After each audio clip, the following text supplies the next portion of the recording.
video so we can see everybody's lovely face. It's wonderful. And if you can't, we understand, but it's always appreciated. So let us continue. We are learning on the essence of Hasidus. We're on a journey together to understand the essence of what Hasidic teachings. We just learned Tanya. What is the essence of it, as opposed to a quality, the ramifications, the consequence, the light, but not the core essence. And that's where we are at. We're actually chapter 4. And just briefly what we explained previously, and this is an important point that is difficult to completely digest, is the idea of essence versus revelation. We generally connect with things and people in the revealed state of their being, meaning what you see, what you hear. What you see and what you hear, is that the essence of the person? No. That's, the way they're feeling right now, they're expressing themselves, but that's not the core essence of who they are. The core essence of an individual. To touch that is a very difficult thing. So here we're trying to understand the core essence of Torah teachings. So what we explained is the core essence of Torah teachings is not that it is the ultimate guidance of God. It's not the ultimate wisdom of God. It's ultimately that it is of God. It is an expression of him. So when we learn Torah, we are bound up not to, it's like, you got, we recently got a new dishwasher. It comes with instructions, with the guidance. So you follow the rules and the regulations, the guidance of that, the booklet that you get. And you know what? If you do that, usually it runs really well. Same thing in our lives. You follow the book that God gave us, Torah. Your life is going to be a better life. And we all know that. Because the more we do it, the more we see what kind of better life we have. That's the revelation. That's not the essence of what Torah is. That's the guidance that we get. And of course, we need to follow that guidance, because if not, we ruin our lives and we ruin an eternal plan that God has for our lives. So absolutely, we need to do that. But that's not the essence of Torah. The essence of Torah is it's one with God. It's bound. It's one literally with him. So when we learn it, we've got him in our lives, in our heads, because we understand his divine wisdom, his divine will. So we're attached literally to him. Now, in human relations, most people want things from people. And that's what they like about them. So they're attaching not to the core essence of who they are, but to some quality of the individual. Some quality of the individual rather than the essence and the core of the individual. Right? How do you attach yourself to the core essence of the individual? In everything that they are, not in just what you want. Right?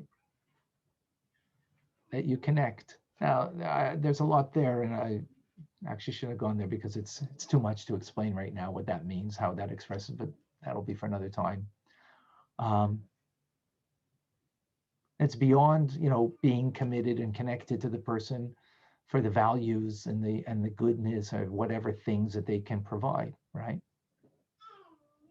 So the essence of Torah, connection to God. Now, to the Ein Sof, to the limitlessness of God, we have that connection right now.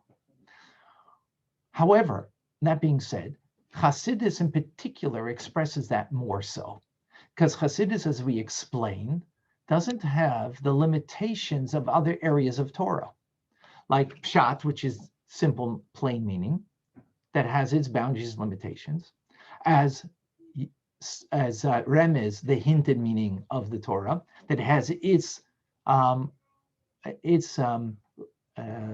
boundaries of what is the hinted meaning, and then the homiletic meaning, and even the mystical meaning.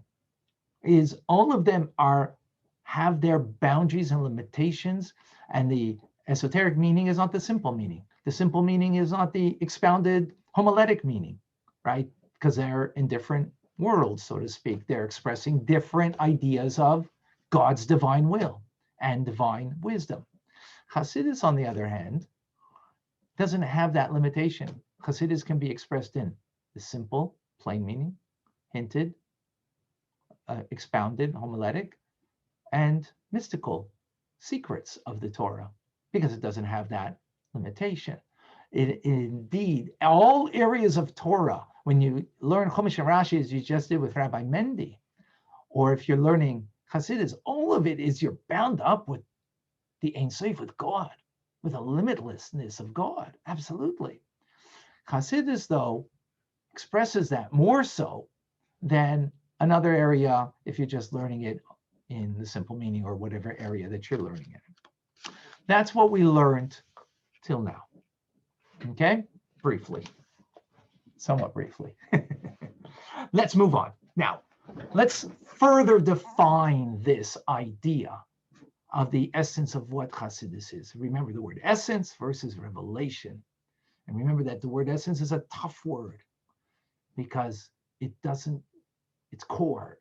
It's beyond an adjective to describe, because when you describe it, it's already in a facet of it. It's an exponent of it, but it's not it.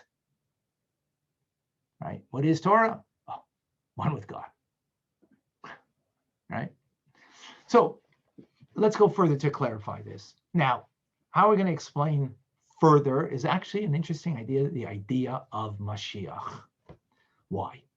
Because the reward of a commandment will let us know the essential nature of that commandment. So what's the reward of Hasidus? Anybody know? It's Mashiach. Is coming of Mashiach. How so? Famous story. I'm sure we've heard it. On Rosh Hashanah in the year 1745, the Baal Shem Tov had what's called an Aliyas Neshama. His soul went up above. I'm sure he had that many times, but this is the story that we know. His Neshama went above, and it went to the Heichal of Mashiach. It went to the gateway of Mashiach. And he said to Mashiach, Ei Masaika Osimar, when is our master coming? When is he coming? It's enough already, right? Enough in exile. That was already, almost 1,700 years of exile. And Mashiach said, that when your well springs, your teachings will be flooding the world, as we're doing right now, trying to do that, right? Online, flooding the world, then Mashiach will come. In other words, the reward of the study of Hasidic teachings, of the well springs of Hasidus, is Mashiach. So by understanding the concept of what Mashiach is about, we will understand, by understanding the reward, that's the reward, right? We will understand the nature of this mitzvah of the study of Hasidic teachings. We will understand its core essence. Is that clear? Any questions on that? Yes, sorry. I my mother called me, so I just missed the last minute. You said the Baal Shem Tov asked the Mashiach when he's coming, and then I got a phone call. I'm sorry. Could you just repeat? You had a mitzvah of kibud aim, of honoring your mother. So the answer was, when your well springs will be spread outward, when there will be a flood of your teachings throughout the world, then that's when Mashiach will come. And that's what we are trying to do, is trying to take the teachings and bring it to the world, right? So from that reward, we can understand the nature of the command of the study of Hasidus and the uniqueness in that command in the study of Hasidus, the uniqueness of the essence of what it is. So let's understand Mashiach, and that will give us a deeper understanding of what will bring us to Mashiach, the study of Hasidus. Okay? We're good? Yeah, but the Hasidus is everywhere now. Why isn't the Mashiach here?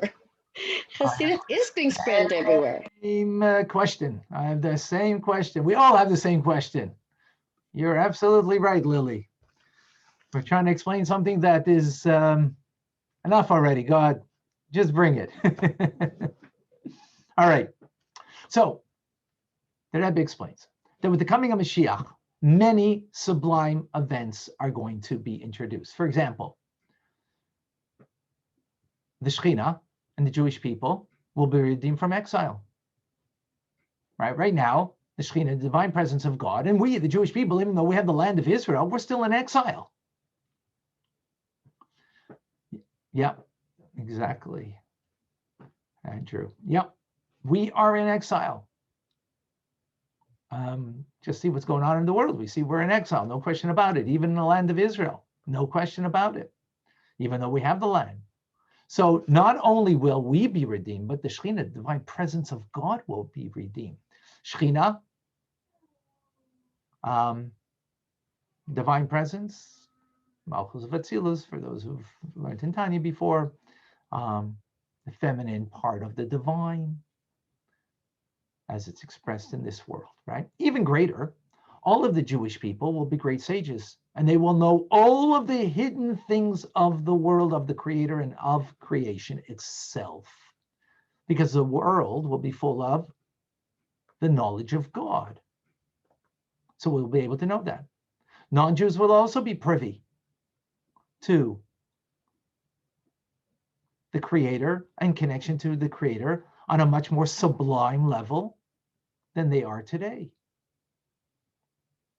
So just as the world is full of, ultimately, the water fills the ocean bed, so likewise we will be able to perceive in everything in creation the secrets of creation. Even greater yet, there will be a great change and innovation within creation. What does that mean? What's a great change? There's not going to be jealousy. There's going to be an abundance of food.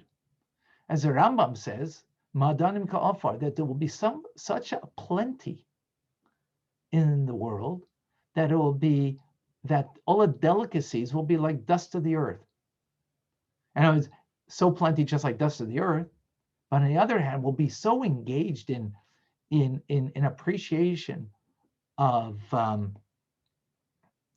the divine wisdom that all of the delicacies that we'll have will be considered like dust of the earth. In other words, I'm not going to get excited about that.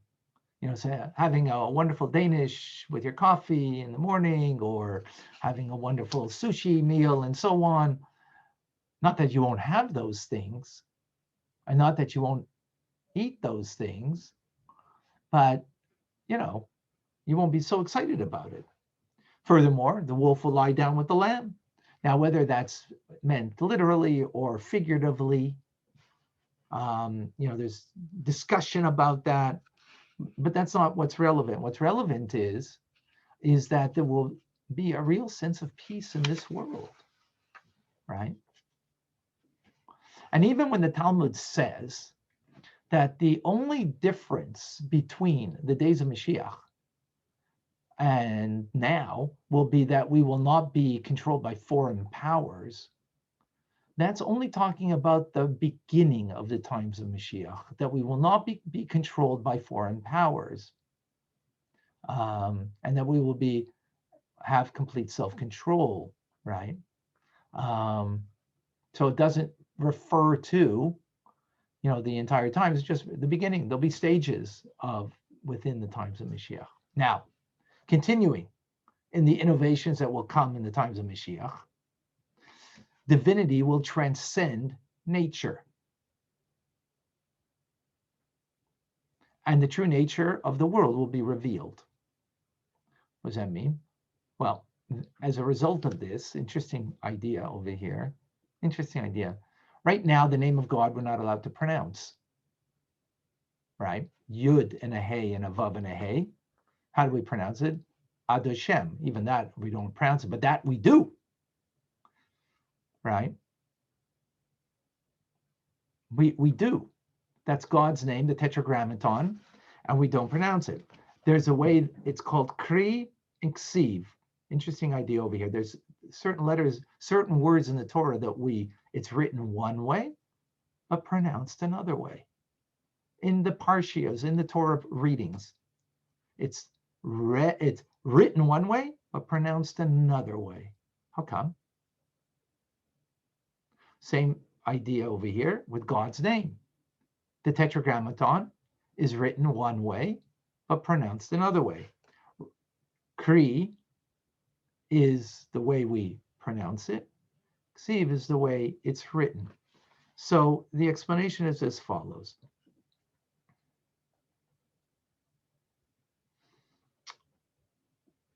Right now, there isn't a true alignment of the divine.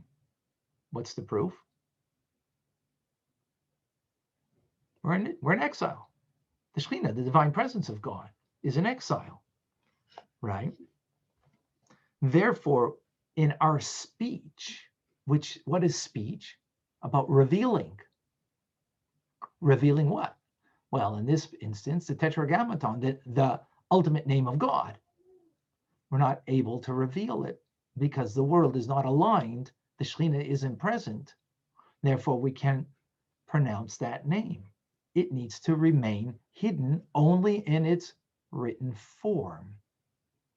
It must remain in its written form only. When Mashiach will come, we'll be able to pronounce it. When Mashiach will come, we will be able to pronounce it. Why? And why is that? Yeah. Why? Is because now that name isn't hidden anymore. It's going to be revealed to us. The presence of God in that manifestation, we will be able to utter because it will become real to us. That transcendent name of God that now is hidden will become revealed, and therefore we'll be able to pronounce it. Is that clear?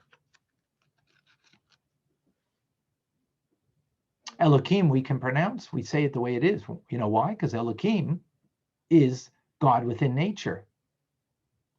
That's God within nature. Havaya, Tetragrammaton, Yud and Hey, and a Vav and a Hey is God beyond nature, transcendent of nature. That presence of God is not real today. It's not palpable. It's not revealed. It's hidden. It's hidden in the fact that it's only written that way, but we can't pronounce it. Mashiach comes. Oh, we can say that name now. That transcendence that he was, he is, and will be, is now a reality that we can pronounce. That presence is there. Interesting, in the times of the Beis HaMikdash, in the times of the Holy Temple, in the second temple, that name was pronounced only in the temple itself. The divine name was revealed there. Sorry, I'm sorry. The presence of God. The Shekhinah was in the second temple, was only revealed in the Holy Temple. In the first Beis HaMikdash, in the first Holy Temple that King Solomon built, it was the revelation of divinity pervaded within all of the borders of the land of Israel. Where will divinity be in the final redemption? In all of the borders of the entire world. That will be reflected because the name of God will then be able to be pronounced at that time. Is that clear?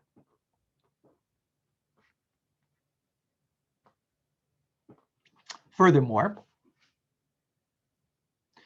right now, we perceive heaven greater than earth.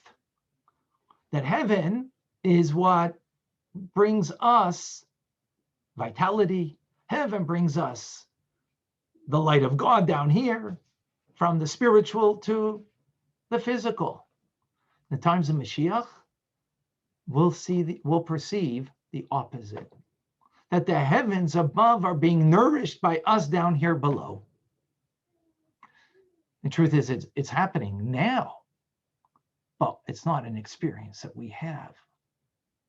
It's not something that we, fathom, we get, let alone that we actually experience. By the way, where do we see this concept? This concept actually is in the very first mitzvah that was given to the Jewish people. What was the first mitzvah given to the Jewish people? Anybody know? Yeah, you all know, or some of you at least. Rosh Chodesh. Rosh Chodesh, right. What is unique about Rosh Chodesh? Anybody? Sorry, what is it? Can you define it? Rosh Chodesh, the first month, having witnesses come and declaring. Oh, okay, yeah, I know. The new months, and you know when to celebrate the holidays and so on and so forth, right? It's based on the cycle of the moon. Right, exactly. It's a renewal. Very good, exactly. So let me explain. So it's like this. Why should this be the first mitzvah? That's the first mitzvah that actually is an indication of all mitzvahs. Come witnesses, and because of their sighting of the moon, and remember, maybe they didn't cite it literally on the first opportunity. Why? Because it could have been cloudy. So they only had a next opportunity. And that's when they cited. They come to the Beis Din, the court of Jewish law, and the court of Jewish law declares today is Rosh Chodesh, astronomically, or according to astronomy, if you learned the Rambam, as we just learned now, those laws in the laws of Kiddush HaChodesh, sanctifying the new moon, that is unbelievable stuff.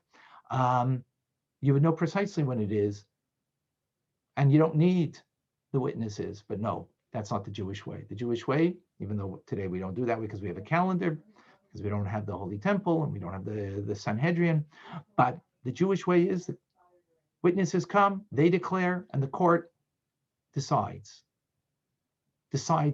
when it is Rosh Chodesh, even though you can say just in a physical sense, the reality is already, exactly when the new moon is going to shine, right? And no, it is at that moment. Why?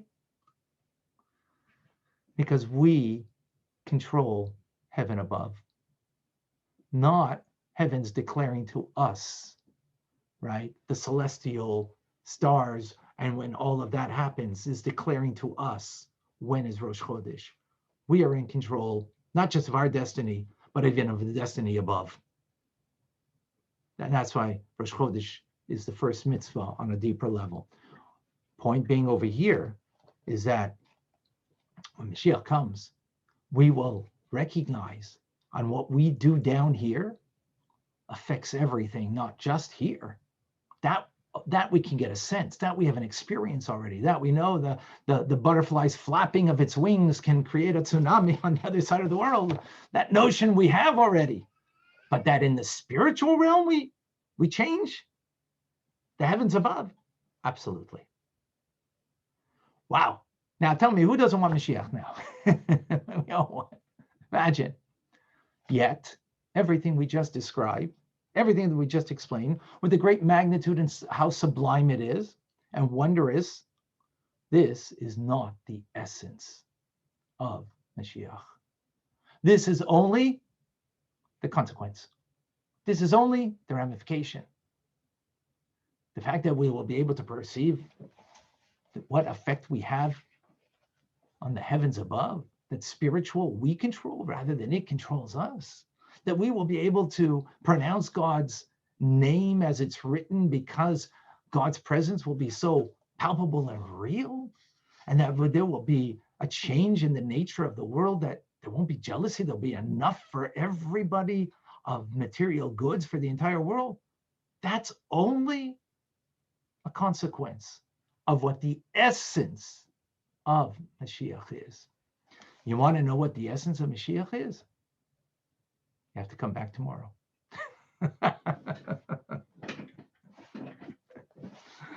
Tomorrow. I have to keep you somehow, excited.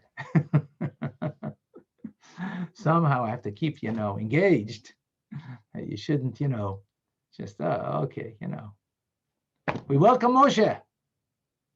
Thank you for joining. Any questions on this? Any comments? Any thoughts? Yes, I don't know why I'm echoing. I think you might have two things going at the same time, and maybe that's creating the. I No, I haven't. I see there twice here. There, no. Sorry? Yeah, I think Oh, I see your picture on one and one without a picture. oh, You know what I'm going to do? I'm going to get rid of this if you don't mind.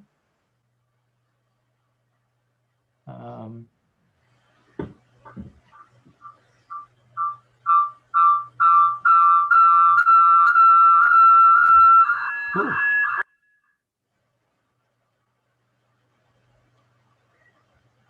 Okay, I'm not having.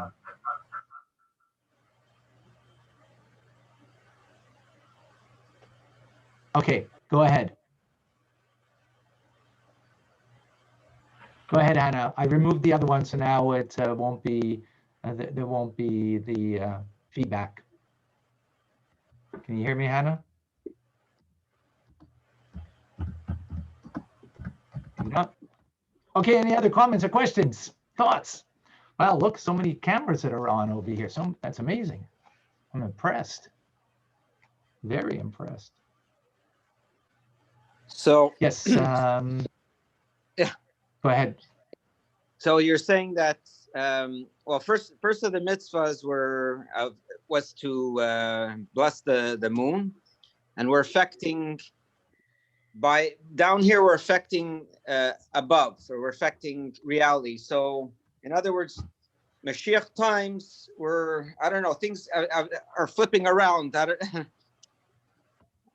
Maybe my thoughts are not so 100% clear, but basically we're